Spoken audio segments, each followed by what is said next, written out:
Oui, merci Monsieur le Président, chers collègues.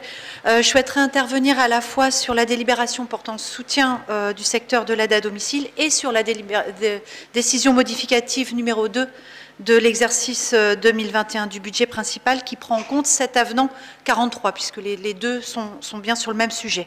Notre groupe soutient ces délibérations, alors même que concernant la décision modificative, nous n'avions pas voté le budget principal, donc c'est important de le souligner.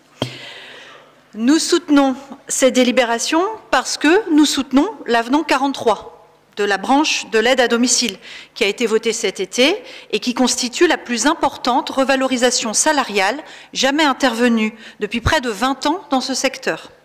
Nous parlons de métiers qui ne sont pas reconnus à leur juste valeur, des premiers de corvée, comme on dit souvent, qui sont d'une grande utilité sociale. L'objectif de la branche de l'aide à domicile, c'est d'augmenter l'attractivité de ces métiers. La revalorisation salariale est un élément qui y contribue. Mais la branche de l'aide à domicile est confrontée à d'autres défis que l'augmentation de salaire ne résout pas. Il s'agit de métiers à risque. Concrètement, ce dont on parle le plus souvent, c'est le mal de dos, la pénibilité physique, l'usure professionnelle, les risques psychosociaux au sens le plus large. Le secteur de l'aide à domicile est hélas confronté à beaucoup d'absentéisme et d'inaptitude qui ajoutent une pression supplémentaire sur les structures quand il s'agit de recruter, toujours pour pallier aux urgences.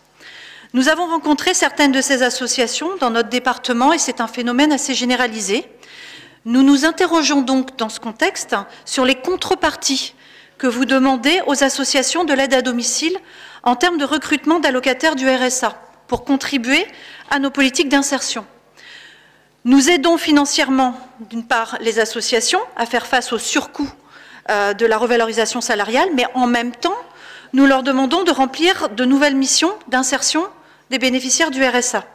Si cette contrepartie entraîne elle-même des coûts particuliers, soyons cohérents, il faudrait pouvoir aussi y contribuer. Vous avez parlé, Monsieur le Président, d'une évaluation en 2022 de la situation des associations concernées dans le Nord. Nous espérons que ce sera l'occasion d'en examiner toutes les conséquences ainsi que les points qui ont été soulevés par ma collègue précédemment. Je vous remercie.